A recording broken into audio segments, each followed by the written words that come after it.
Good morning and welcome to Today on Saturday. I'm Tracy Grimshaw. Coming up soon on the program, we'll meet Sheikh Ahmed Deedat, the Muslim missionary who chose Good Friday to deliver a message many Christians regard as an affront. First this morning to a story that has scandalised local church leaders this Easter weekend. Sheikh Ahmed Deedat is a South African Muslim missionary who's in Australia to deliver a provocative message in his lecture, Easter, a Muslim Viewpoint.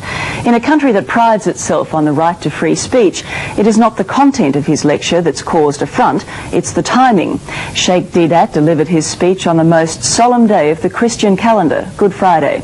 Sheikh Deedat joined me earlier. Good morning to you. Good morning, ma'am. What's the purpose of your visit to Australia? My purpose is to educate my people, as well as the Christians in this country, in regards to our relationship with Christianity. Because Islam is the only non-Christian faith which makes it an article of faith for its followers to believe in Jesus. No Muslim is a Muslim if he does not believe in Jesus. See, the bulk of mankind, the non-Muslims, they do not know that in this holy book of ours, the Holy Quran, is enshrined Jesus Christ. That in this vast volume, you know, Muhammad, the so-called author of this book, the Quran, he is mentioned far less time than Jesus Christ. Jesus Christ in this book is mentioned 500% more times than Muhammad. But you don't believe that the Christian version of what happened at Easter is the correct version? That is true. What's your version? No. So he says now, number one, the people don't know that we believe in Jesus as one of the mightiest messengers of God. We believe in his miraculous birth, which many modern day Christians, including the bishops of the Anglican Church, they don't believe today. But we believe. We believe that Jesus was the Messiah, translated Christ. And we believe that he gave life back to the dead by God's permission, and he healed those born blind and the lepers by God's permission. And we believe that God took him up and he's coming back. Now, all this the Christian doesn't know. He only knows that, no, we disagree with what we disagree with. Says now, what is the reason? Why is it that we want to be different? We want to be funny? What makes the Muslim different from the Christian? But you don't believe that Jesus died and was resurrected at Easter? Right. So we say the Christian is boasting that on these 3 days, these eventful days, the Passion of Jesus, there were 300 Old Testament prophecies fulfilled on this day. But I'm telling them that the one that got away, you see, in fishing, I'm an angler, and when we talk about the one that got away. The one that got away, the one that was not fulfilled. Now, I am here to educate people about the one that got away. And you will upset Christians, though, won't you? You must, I suppose, concede that. My motive is to educate. But can I put to you, if we could just concentrate on this one particular issue at the moment, yes. Can I put to you that it would be considered insensitive by many Christians that you have chosen Easter to come and deliver this message? No. I had no plans whatsoever. Some months ago, they were asking me for a blank slot that I have in my programs. So it's a coincidence that it's Easter? It is unbelievable. My very first major lecture happens to be on Good Friday. Extraordinarily unbelievable. It's extraordinary. But coincidences do happen. But now, to me, this is the most appropriate subject for the day. Let's say on Christmas Eve, on Christmas Day, the birth of Jesus, we are supposed to celebrate. I'm talking about the passion of Jesus. You know, what happened to him and how he died, and then they beat him up. No, doesn't make sense. Doesn't make sense. When you talk about Easter at Christmas time, it doesn't make sense. You talk about Easter time. All right, well, let's say at Ramadan, the Pope goes to Tehran and says, you've got it all wrong. Right? Okay, come. Well, how would he be received? His Pope, His Holiness, yes. Just coincidence that you mentioned his name. He has just written a book called Crossing the Threshold of Hope. It had become the world's bestseller in 12 countries immediately on publication. In this he says, we must have a dialogue with the Muslims. So, suppose it's a coincidence that Ramadan is the occasion when he happens to be in Tehran and we are having a dialogue. He says, now look, you people, man, you're killing yourself. Who the Pope is reason with us. He said, you Muslims, you pray 5 times a day. Every day of the year. Then, that whole month of Ramadan, you're going to go through hunger and thirst. Because from before sunrise to sunset, the Muslim, no eating, no drinking, no sniffing, no smoking. So what kind of life are you people leading? Is your God hungry for that? Is your God hungry for your prayers? Is he hungry for your fasting? He says no. Now he has a right. He has a right to say, look, there is an easy way. Can I ask you this? Are you expecting trouble on your visit to Australia? Because I notice you have 2 bodyguards in the studio here. This is the first time in my life. I don't know Australia. You know, it's a rough country, or like the old cowboy days. I don't know. You know, the cowboys and cooks we see in films. I thought maybe this vast continent, please forgive me. Please forgive me. Australia has enshrined in its democracy freedom of speech, Sheikh. I don't think that... I don't know. I experience it very much. I appreciate it. But you know, you don't know, man, you don't know what's going on. Like when I go to America, the West, I don't know. There's the cowboys and cooks are still around, you know, with the guns ready for blazing away. Can I ask you this?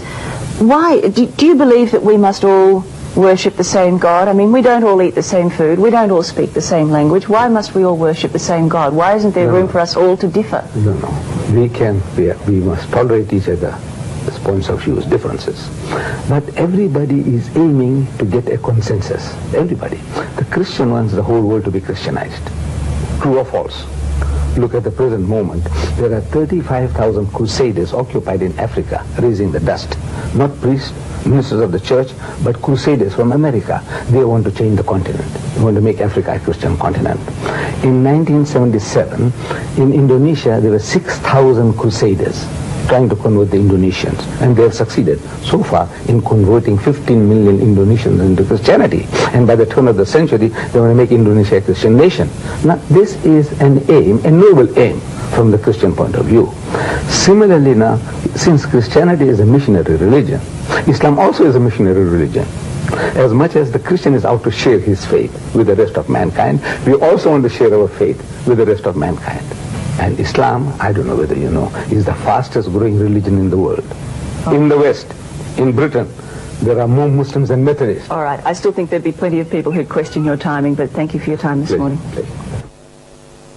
A controversial South African Muslim missionary visiting Australia has found reason to thank his critics. Sheikh Ahmed Deedat says those who have criticised the timing of his first Australian lecture have done him an enormous favour. One opponent, the head of the Wesley Mission, says an anticipated attack on Christianity on Good Friday is scandalous. As he embarks on his first Australian tour, Sheikh Ahmed Deedat says he hopes to educate Muslims about Christianity and Christians about Islam. This Good Friday, what they're talking about, these things didn't happen. And my proof is from the Bible itself. The timing of the first public rally on Good Friday at Sydney's Town Hall has created a storm. Can you imagine if Christians hired the Sydney Town Hall to deny that Muhammad was a prophet, to attack the Quran and to disbase Islamic faith in the middle of Ramadan? What would happen? I'll tell you what, I would have to join Salman Rushdie. Tour organisers say they hope Reverend Moyes will meet the Sheikh to discuss the differences between the two religions. But we are not attacking, we just want to explain. Whether you believe or do not, it is up to you. The Sheikh believes Reverend Moyes has done him a great favour. Look, if he had ignored me, your newspapers and your radios and your TVs would have never known that Deedat had come and gone. The New South Wales Ecumenical Council declined to comment on this sensitive matter, saying it does not want to inflame the relationship between Christians and Muslims, particularly at this holy time. While the Australian Federation of Islamic Councils welcomes Sheikh Ahmed Deedat's visit, but are disappointed that it clashes with their annual Congress. Plans for a Muslim lecture to be held at the Sydney Town Hall on Good Friday have sparked a religious row. South African Muslim leader Sheikh Ahmed Deedat has offered Christian church leaders the chance to join the theological debate, but they've rejected it because the event coincides with one of the holiest days in the Christian calendar. 78-year-old Sheikh Ahmed Deedat has taken on religious leaders throughout the world, arguing the teachings of Islam with evangelists like Jimmy Swaggart. We are not taking exception to that because we are not used to our names. But it's the timing of his Easter visit that's upset Christian church leaders. The Sheikh has made a booking on Good Friday at no less a venue than the Sydney Town Hall to argue the Islamic view that Jesus was a prophet but not the Son of God. It's out of love and respect that the Christian says Jesus is God. And out of love and respect, we say Jesus is not God. But the head of Wesley Mission claims the Sheikh is being insensitive. He is due to speak on Good Friday, the most holy day in the Christian calendar. That is a very offensive approach to Christians. Mr. Deedat admits the two faiths have fundamental differences, but believes public debate will lead to greater tolerance.